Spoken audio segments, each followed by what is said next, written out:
에베소서 1장 1절 말씀 봅니다. 에베소서 1장 1절입니다.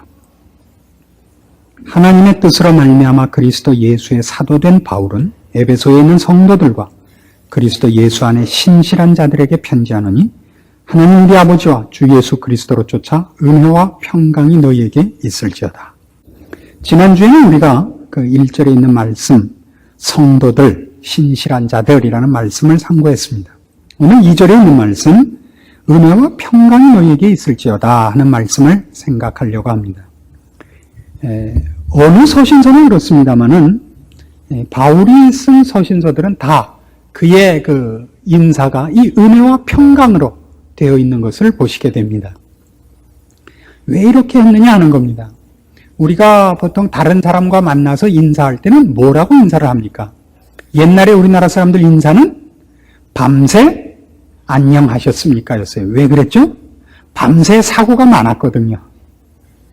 그리고 그거 외에 또 인사할 말이 뭐가 있죠? 밤새 안녕하셨습니까? 말고 많이 하는 인사. 진지 잡수셨습니까? 이게 큰 문제였거든요. 점심을 먹기 시작한 것이 우리나라가 얼마 안 됩니다. 하루에 2끼밖에 안 먹었습니다. 3끼를 먹을 식량이 없었고 보통 2끼로 때웠습니다. 요새는 3끼가 아니라 5끼, 6끼를 먹습니다만 그 사회에서 인사말이라는 것은 그 사회에서 그것이 가장 중요한 문제가 그렇게 되는 겁니다. 원래 영어에서 인사말은 뭐죠? Good morning입니다. 왜 그렇죠? 영국이란 나라는 날씨가 좋은 적이 없거든요. 그래서 이 영어 인사는 전부 날씨입니다. Good morning, good afternoon, good evening, good night. 언제나 날씨가 불순하단 말이죠. 그래서 전부 일기예요. 이 성경에서는 왜 인사를 은혜와 평강이라고 하느냐? 그냥 우리 쉽게 생각할 수 있지만 아니요. 이 두 단어야말로 신자에게는 가장 중요한 단어이기 때문에 늘 인사말에 이게 쫓아오는 거예요. 하나님 아버지, 예수 그리스도, 그 은혜, 평강. 이 단어를 빼놓고는 할 말이 없습니다, 사실은. 이게 가장 중요해요. 유대인들은 뭐라고 인사를 합니까? 유대인들은 샬롬이라 그러죠. 샬롬이라는 건 평강입니다. 평강이죠. 샬롬이라는 말로 된 이름을 가진 구약시대 이스라엘 사람이 있는데 누군지 아십니까? 샬롬이라는 평화라는 이름을 가진 사람. 솔로몬입니다. 솔로몬. 샬롬의 같은 어근을 가진 이름입니다. 그러니까 평화의 왕이죠, 그 사람이. 그러니까 왕이 직분이니까 이름 자체가 평화입니다. 그래서 이 평강이라는 뜻이 뭐냐 하면요, 우선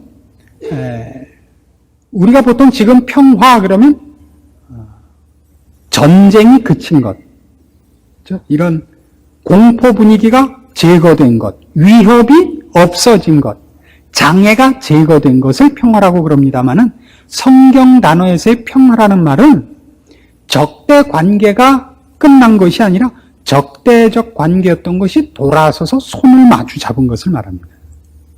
연합한 것을 말해요. 화목이라는 뜻이 됩니다. 그 원래 뜻이, 그러니까 성경에서 평화 그럴 때는 전쟁을 하지 않고 서로 해치지 않는 휴전이 아닙니다. 냉전이 아니고 서로가 서로에 대해서 간섭하지 않기로 하는 것이 아니라 돌이켜 부둥켜 안는 것을 얘기합니다.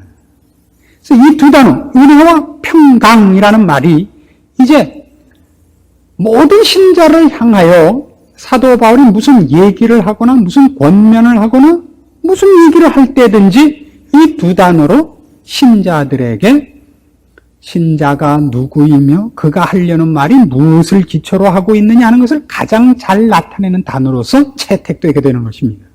그래서 이 말씀을 우리가 이제 따라서 신자가 무엇인가 하는 것을 이제 확인해 보려고 합니다. 여러분 잘 아시는 대로 은혜라는 말이나 평강이라는 말이 쓰이게 된 가장 큰 이유는 신자가 신자 되어서 가지게 된 모든 현실적인 지금 당장 소유하고 있는 복들이거나 장차 가지게 될 약속들이 모두 그가 만들거나 그가 조건이 되어서 한 것이 아니라는 것이 언제나 포함이 되어 있죠. 그래서 은혜입니다. 그렇지 않습니까? 지가 만들어서 그 결론을 가진 것이 아니라 자기가 그 결론을, 그 결과를 얻기에 준비도 없었고 요구도 없었고 관심도 없었고 능력도 없었는데 그 결과를 얻은 것 때문에 기독교는 은혜라는 단어를 즐겨 사용합니다. 근데 무엇에 대해서 그러냐 말이죠. 무엇에 대해서 은혜냐 말이에요. 무엇을 도대체 인간은 이 기독교적 차원에서 볼 때 준비도 안 했고 요구도 안 했고 관심도 없었고 준비할 실력도 없었는데 받았냐 말이에요. 무엇을? 그렇게 얘기할 때 가장 중요한 것, 여기 평강이라는 말 속에 있는 것 같이 누구와 화해하는 문제에 있어서 아무 준비가 없었단 말이에요. 누구와? 하나님과 평화. 여기 그렇게 되어 있죠? 하나님 우리 아버지와 주 예수 그리스도로 쫓아 은혜와 평강이. 그로부터 아버지 하나님과 예수 그리스도로부터 은혜를 받은 것이 무슨 은혜냐면 그분과의 평화란 말이에요. 그러니까 성경이 얘기하는 건 뭐냐면 언제나 인간이 은혜를 입어야만 되었던 문제가 그가 이 꼭 평화해야 되는, 화목해야 되는 분과 적대 관계에 있었다는 사실을 지적하는 겁니다. 요한복음 3장으로 가보시죠. 인간이 어떤 형편에 있었느냐 그럴 때 한마디로 죄 중에 있었다 그러죠. 한마디로 죄 중에 있었다는데 그걸 구체적으로 우리가 설명을 해봐야 됩니다. 그러니까 죄 중에 있었다는 게 뭐냐 이겁니다. 요한복음 3장은 16절 때문에 다른 모든 구절이 너무 약화됩니다. 그렇죠? 그래서 16절은 너무나 잘 압니다만 17절을 아는 사람이 너무 없어요. 17절을 봅니다. 하나님이 그 아들을 세상에 보내신 것은 세상을 심판하려 하심이 아니요 저로 말미암아 세상의 구원을 받게 하려 하심이라. 이게 은혜예요. 예수를 보내서 심판하려는 것이 아니라 우리를 구원하려고 하는 건데 이것이 왜 은혜가 되냐면 예수 그리스도를 보내서 우리가 예수를 믿느냐 안 믿느냐 선택의 문제가 되면 은혜가 아니에요. 근데 어떻게 은혜가 되느냐면 18절 저를 믿는 자는 심판을 받지 아니하는 것이요 믿지 아니하는 자는 하나님의 독생자 이름을 믿지 아니함으로 벌써 심판을 받은 것이니라. 그 정죄는 이것이니 곧 빛이 세상에 왔으되 사람들이 자기 행위가 악함으로 빛보다 어둠을 더 사랑한 것이니라. 자, 예수님을 보낸 것을 이렇게 오해하지 말란 말이에요.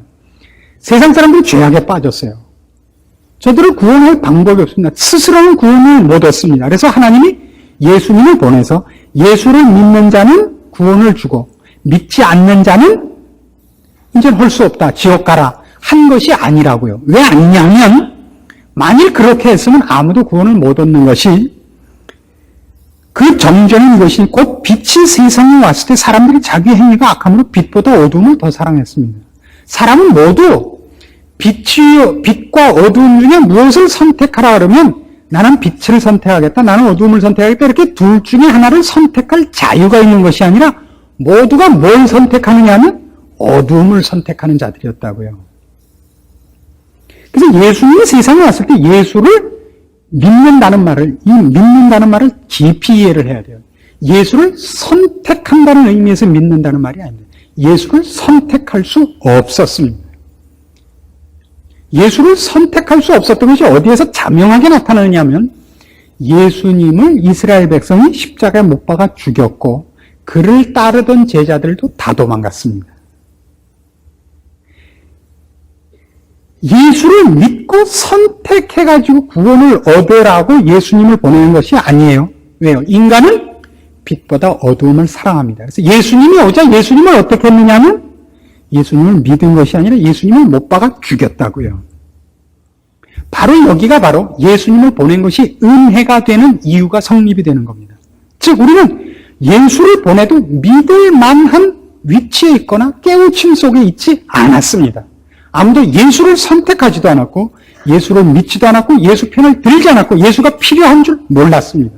우리는 다 예수를 십자가에 못 박은 자입니다. 그럼 하나님은 우리를 뭘로 구원했습니까? 이 부분을 다시 확인을 하자고요. 하나님 우리를 뭘로 구원하십니까? 예수를 보내서 우리가 예수를 믿는 걸로 구원을 했나요? 아니죠. 예수를 우리 죄를 위하여 죽이시는 걸로 구원했잖아요. 그러니까 늘 은혜가 은혜되는 자리에 최고의 자리입니다. 왜 그러냐? 우리는 예수를 못 박은 자예요.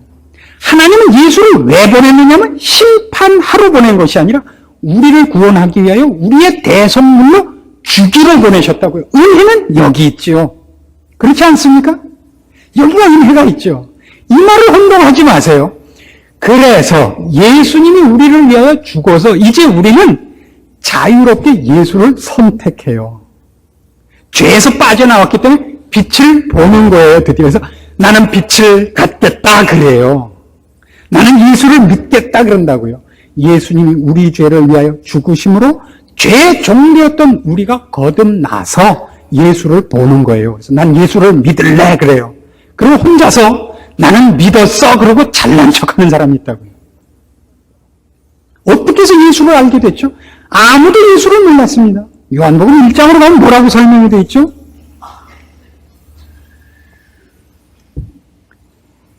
요한복음 1장 1절부터 봅시다. 태초에 말씀이 계시니라. 이 말씀이 하나님과 함께 계셨으니 이 말씀은 곧 하나님이시니라. 그가 태초에 하나님과 함께 계셨고 만물이 그로 말미암아 지은 바 되었으니 지은 것이 하나도 그가 없이는 된 것이 없느니라. 그 안에 생명이 있었으니 이 생명은 사람들의 빛이라. 빛이 어두움에 비추되 어두움이 깨닫지 못하더라. 그렇죠?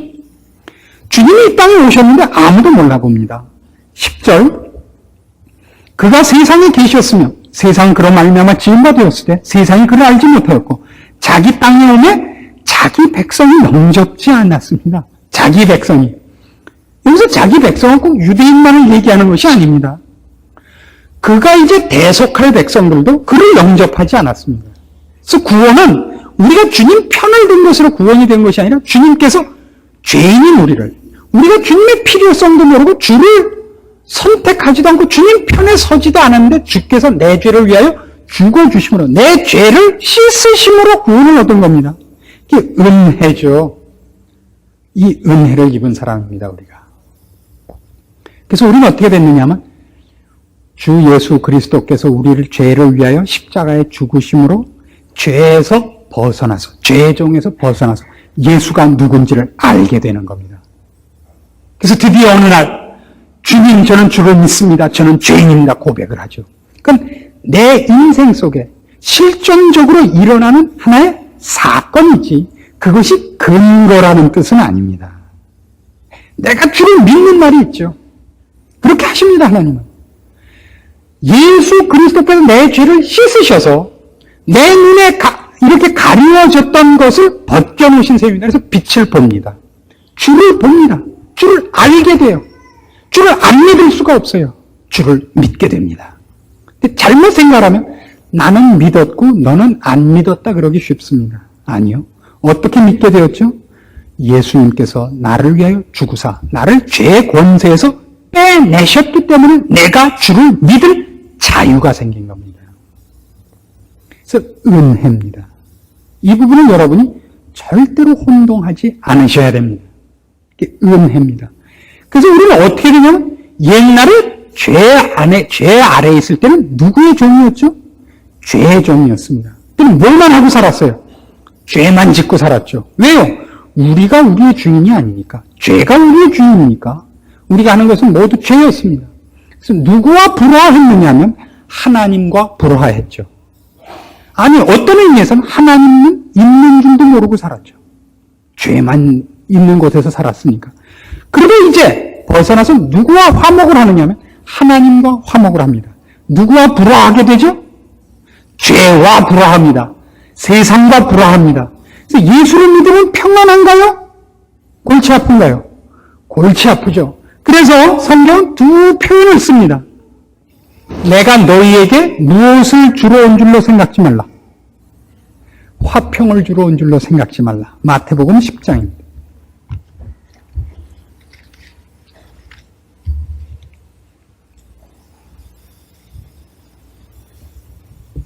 마태복음 10장 34절 봅시다. 내가 세상에 화평을 주러 온 줄로 생각지 말라. 화평이 아니요 검을 주러 왔노라. 내가 온 것은 사람이 그 아비와 딸이 오니와 며느리가 시어머니와 불화하게 하려 함이니 사람의 원수가 자기 집안 식구리라.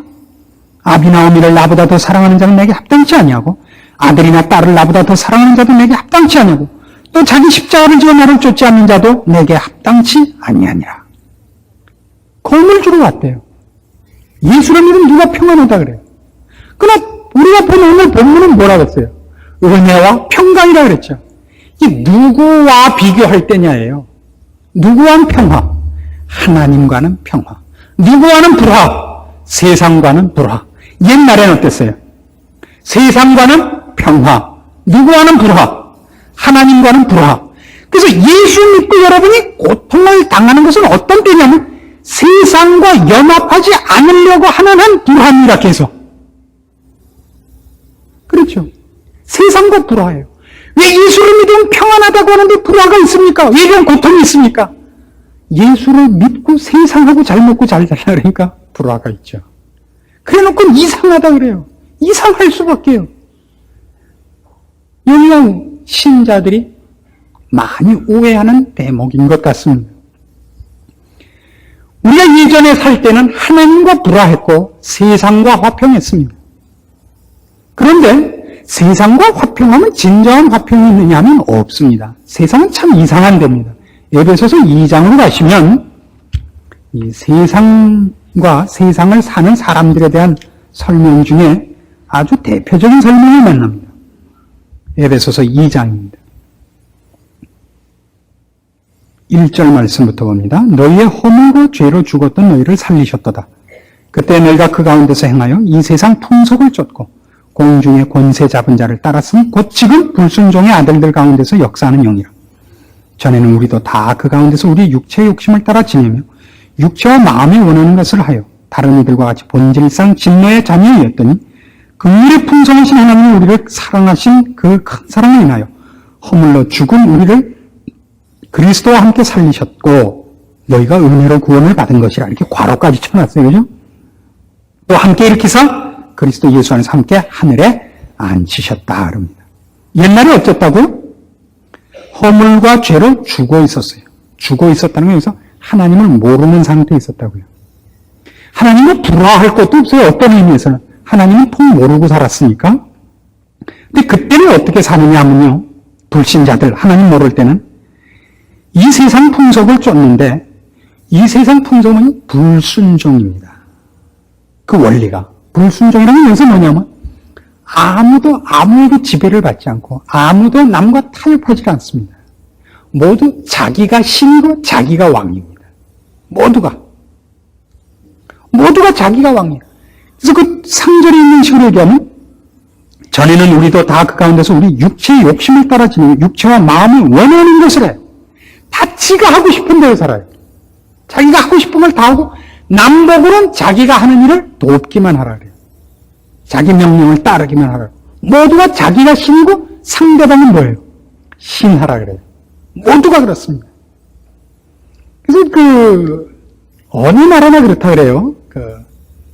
제일 많이 쓰는 단어가 뭐죠? 어느 나라 말이나. 제일 많이 쓰는 단어. 어느 나라 말이나 제일 많이 쓰는 단어. 여러분들이 제일 많이 쓰는 단어가 뭐예요? 나죠, 나. 어디나 나예요. 그래서 어느 단어나 어느 나라 말이나 나라는 단어는 제일 짧답니다.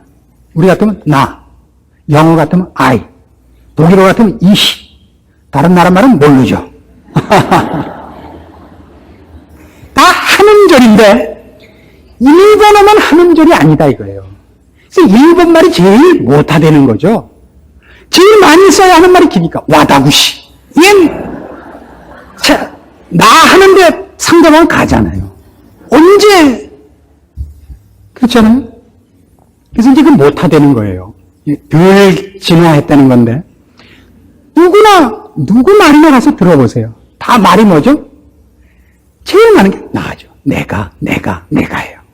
그리고 그 말의 뒷부분도 보면 나는 그래도 이렇게 했는데 그까짓 것은 지까짓 게 언제 이거죠. 나는 이거고 지까짓 것. 언제나 비교가 나는 관대하고 지까지건 언제나 폭군이란 말이에요. 그래서 모든 사람이 자기가 신이 되기를 원하고 지 마음대로 하는데 그것이 늘 뭘로 나타나느냐 하면 다툼이요, 악함이요, 모략이요, 전쟁이더란 말이에요. 이게 분명히 인간이 죄 속에 있다는 것이 자명하게 드러납니다.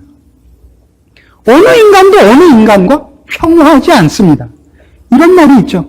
누가 누구랑 친하면 공동의 적이 있다는 뜻이다. 이거예요. 그 외에는 친할 이유가 없는 거예요. 그렇지 않습니까? 누구랑 친하면, 여러분들도 잘 생각해요. 누가 나랑 친하면 두 분이 공동의 적이 있는 거예요. 둘이 친한 이유는 그 외에는 절대 없습니다. 사람은 악당이거든요. 사람은 아주 악질입니다. 순수한 악질이죠. 아주 순도 100% 악질입니다. 그래서 결국 인간에게 문제가 되는 건 뭐냐면 자신이 원하는 것을 다 주장하는 신들이 모여있기를 이 신들의 전쟁이 되어버린 거예요. 그들이 원하는 것을 다 하는 것 때문에 혼란이 있고 악함이 이웃과 다툽니다. 그래서 전쟁이 있죠. 그래서 전쟁이 있어요. 작게는 개인 간에, 크게는 국가 간에 전쟁이 있는 겁니다. 다 자기를 위하여 상대방을 노예로 써야 되니까. 자기를 위하여 상대방을 노예로 써야 되니까. 이건 어디까지도 요구되냐면 종교까지도입니다.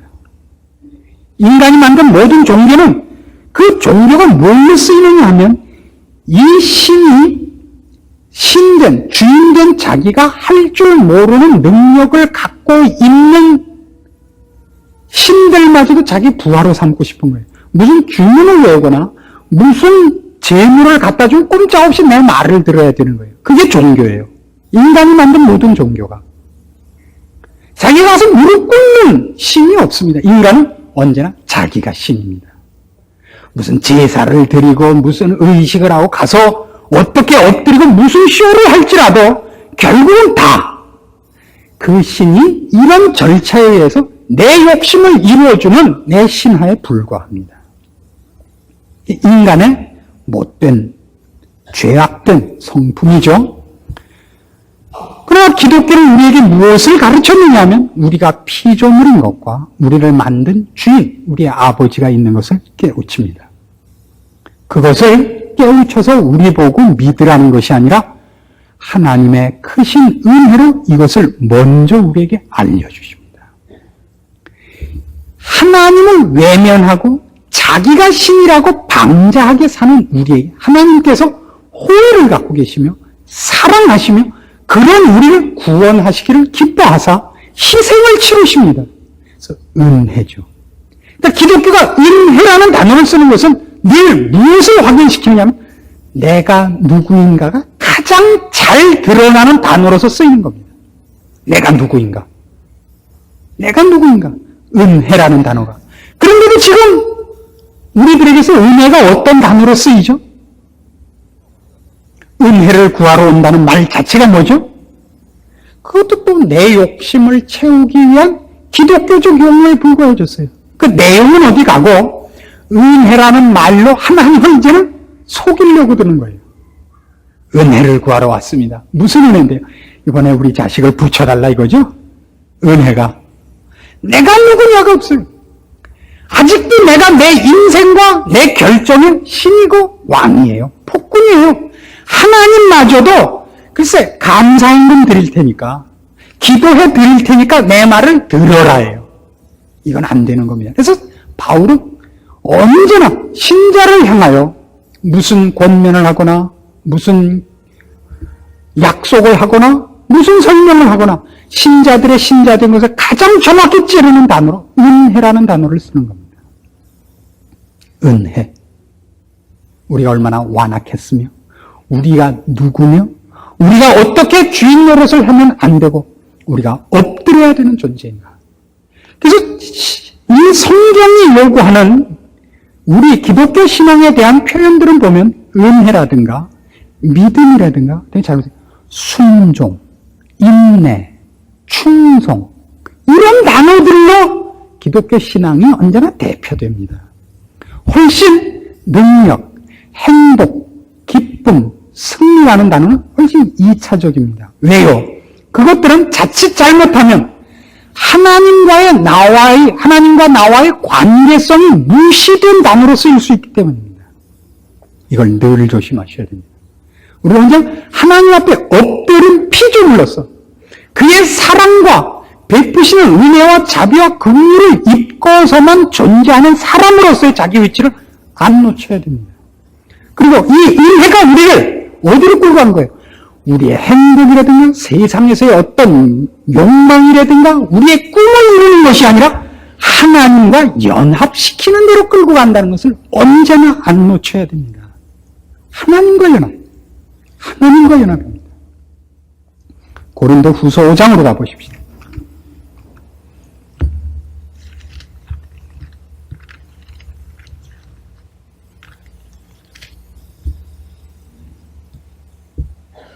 (14절) 말씀부터 봅니다.